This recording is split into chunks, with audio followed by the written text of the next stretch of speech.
Hi, Holly Roush here, and I am going to share a little bit about the power of promoting events. I've been in the industry now 20 years, and I can tell you the people that have the most prospects, brand ambassador in the seats at events, and that can include Zoom events as well, always wins. And so I really want to spend this next few minutes just sharing the best way and how you can promote events. When I first got started, I learned the power of getting people at these events, the power of using your voice to share, of being on top of what's happening across the country, being organized, communicating with your team. I think sometimes we assume our team knows everything that's going on, if it's coming to their area, if there's an event happening, when your upline's doing something.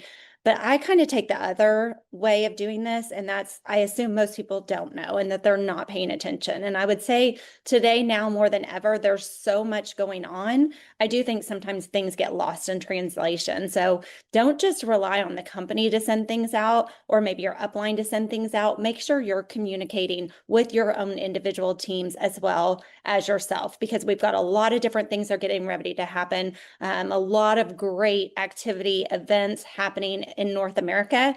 And we're going to go over that in the process of how you promote.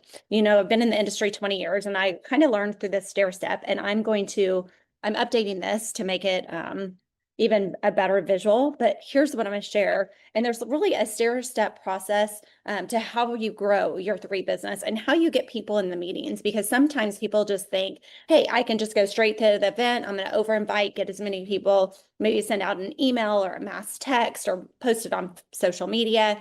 And then people are just going to show up and they're going to show up at the meeting. That's not how it works. Here's kind of the stair step, and I'm going to go through it. It really starts with you building your list. Build a list of everyone you can think of. Start with at least 100 names. And I always tell people to write it down. Why do you write it down? Because it'll help you think of other names. All of a sudden, you write down your name, Mark, and you think of, oh gosh, when I met Mark, I've met his friend Bob, and then there's his wife Sue, and all of a sudden you're adding more names to the list. And so when you think about it up here, it's harder to remember who it was that you were thinking of to call. And then two, if you're thinking about it up here and you call one or two people, you're like, everyone said no. But if you had a list of 102 said no, you still got 98 to go. And you're always adding to that list. I'm adding to my list every single day. And you're going to set goals on contacting people on that list. The next one is you're contacting and inviting people on that list, inviting them to something.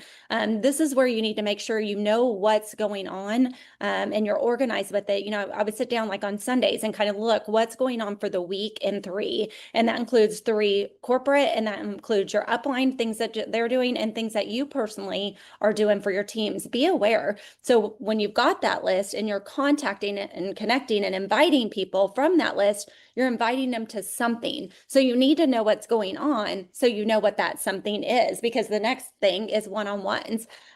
Just so you know, like in our first business, that company went to $1 billion. And I remember standing from stage, and the guy who had made 100 million in the business had said to all the leaders, the Black Diamond leaders, these were your $1 million income earners. And he asked to that whole group, how many of y'all signed up for our company through a one-on-one?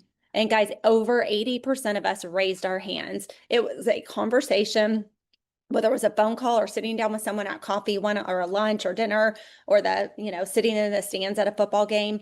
All of us were brought in 80% by a one-on-one conversation. And I think that's something that's happening in today's world. Those one-on-one conversations aren't happening. People are trying to go just straight to the event or straight to social media, but they're not using that connecting face to face. And maybe that person lives out of town. So the one-on-one can be a phone call. It can be a Zoom, like get your friend on Zoom and talk eye to eye, face to face. It's the next best thing of being in person. And so you got to do your one-on-one. So you're building your list, you're connecting and inviting those people to something. One-on-ones are great. Get in front of them. Like I said, in our last company, 80% of the very top rank, your income earner, multi-million dollar income earners were brought in on a one-on-one. I can't stress that enough. I still do one-on-ones today with people that I'm calling and connecting with. Next is your home events / Zoom events. Okay, so you're building your list, you're connecting and inviting them, and you're inviting maybe to one-on-one, or maybe there is a Zoom or a home event, something happening in your area that same day, that week, that next night that you can invite them to. This is why it's important to know what is going on within your team and within three. So home events, those are hugely important. Why? Sometimes people will be like, I don't need to have a home event. I like the one-on-one better. This is a stair step, and all of these are very, very important because you may be great at a one-on-one. You may be great at a three-way call. You may be great just calling a friend, but you're bringing in people that they're not sure what to say. And so they need these home or Zoom events so that they can listen and learn about the three opportunity, how you present, so that they get more comfortable in contacting and inviting their friends and doing their own one-on-ones. This is why it's so important to be doing the stair step. All of these steps matter. And then there's the open events. That's what's coming up. We're going to talk about that in a minute. It's the roadshow. So we've got Daniel Pico, and Corbin's actually going to every single city. I think they have 11 cities coming up starting October 20th across the country. Do you know that those are happening? Get that event flyer out. We're getting individual flyers out for every single city, and you're going to start promoting those. And don't sit there. A lot of times what will happen is you'll be like, oh, you just ignore it because it's not your city. Take that list of cities and start thinking, who do you know in those cities? Because chances are you know someone in one of those cities. And how great would it be if you're sitting in Miami, Florida, but you sent someone to the Jacksonville meeting, or you're sitting in New York City and you sent someone to the Pennsylvania meeting, or you've sent someone to 5 different meetings while you're at home in your town. And so leverage, this is all about leverage your list of people that you have and point them into the cities where things are happening. Make sure your team is aware that these are happening because they may know somebody. So again, I think a lot of times we get these events and we're like, oh, this happened. It's not happening for me. So we don't tell everyone. Make sure your team knows, because wouldn't it be nice if your team members sent people there? Your business grows when prospects show up. And really, it's about the more people in the seats, your bigger business will grow. And then it goes up to regional events. And we've been having those regional events everywhere. How you get more people in the seats at the regionals? How do you get more people in the seats at the open events? How do you get more people in the seats on the home meetings or Zooms? Because you've built a list, you're connecting with them, you're talking, you're having a conversation, you're sharing why 3, you're sharing what it's done for you, you're sharing stories of what the products have done, you're sharing your excitement, and then inviting them to something. And as they get more and more involved, they sit down on a one-on-one. Maybe it's intimidating to come straight to a home event, but they'll sit down one-on-one. And then when they sit down with you, they hear your passion, your excitement, you've shared a product with them, they've taken it home and tried it. Then they're more interested in learning more about it, and they'll come to a home, or they get signed up through that one-on-one, but they want to come to the home or the Zoom to learn more. This is how you get more and more people there. And lastly, after the regional event, there's the major functions. The next one coming up is in Dallas. The Dallas leadership event is for all 3 brand ambassadors. No matter what your rank is, all 3 brand ambassadors are invited, January 9th through the 11th.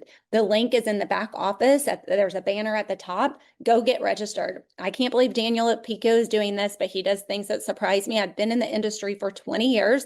I've always had to pay an event charge. There's no charge. Go get registered, but register that you're committed to go. And here's what I know. The more people that register now, the more team you're going to get there. And it's funny because I've always learned too, when I go into an event, whether it's a home event, an open meeting, which we're going to talk about the roadshow coming up, a regional event, or a major function, someone will walk in and go, oh my gosh, there's probably 300-400 people in there. How many people do you think are here? And I'm like, it doesn't matter how many are here. It matters how many you have here, because your business grows by how many people you have in the seats. And so your goal is to have rows and rows of people in the seats. This is why you leverage the activities that are happening. So we'll talk about open meetings. That's the ones that are hosted like in a public forum that maybe all of 3 are invited to go, or maybe your upline is doing it kind of at a public place. It's not a home. You want to pack those out. Daniel Pico, like I said, is going on a leadership, like a road tour. Corbin's going with them, hitting 11 cities across the country. Use those, leverage those, get people in the seats and come. Maybe you have somebody and you live in Chicago, but you have someone in Des Moines and you want to take someone. I know the Midwest crew, there are several of them from Des Moines that are going to Des Moines, they're going to Chicago, and they're going to St. Louis because they want to be a part of the road tour. There are several people on the West Coast that are going to everyone forefront of the West Coast California meetings. You guys are welcome. Come. The more you get around it, the more you learn, the bigger your belief is, the more excited that you get, and it's easier to share it with people. So promote all of the things that are happening. And think about if you have people in the seats and you have prospects at each of these things, whether it's a home event, a Zoom event, the open meeting, the road tour that's getting ready to happen, a big team in the Dallas event. When you fill up those seats, you get to sit back and you get to just enjoy because the people up at the front are doing all the work for you. You just got to get the people there. So this is the stair step to success. Too many people want to get that list and go straight into a major event or go straight into a home meeting. But it takes making those phone calls, doing the one-on-ones, getting in front of people, getting them excited, building their belief. Then you'll start seeing bigger numbers at each one of these things. And you always promote from event to event. I always put major events in my calendar immediately. Once they're planned, booked, the date's out there, circle that in. Number one thing to do is get signed up, because the sooner you sign up, the more team you'll have with you. So go get registered for that today. Then the next thing I'm looking at is what's happening in my area. I'm plugging that into my calendar every week. I'm on top of what's going on. And right now, knowing this road show tour is starting October 20th across the country, I know that I've got to look at those cities and figure out who do I know in each of those cities, get the information to them, invite them, and then follow up with them once they've attended. Leverage the one-on-ones, get in front of people. That one-on-one literally can be sitting at the football stadium while your kids are playing. I'd be having that kinetic. I'd be pouring it in my bottled water, shaking it, saying, hey man, you should try this. It's amazing. It's a brand new energy hydration drink. My kids are loving it. We're loving it. And share it with everybody in those stands. Share an eternal with everyone in those stands. That's a one-on-one. That's sharing with people. That's opening up your mouth. Always look for opportunities. People think sometimes this business takes a ton of time because you're adding it in addition to what you're already doing if you're going to a job and working. No, this is happening in your organic conversations you are having with people every single day. It takes you getting organized with your calendar, know what's going on. So when you share, you got something to invite them to. So stair step to success. I'll be getting this together and putting the graphic out there. But thank you for jumping on. Hopefully you'll use this leverage, get into the back office under the 3 events. You're going to see all these different things that are coming up. Use them, leverage, promote, know what your upline is doing, and watch what happens to your business. It's time to increase, create momentum all over the country. And we do that by all doing it together. We're all promoting together, and watch what happens. All right, y'all have a great day.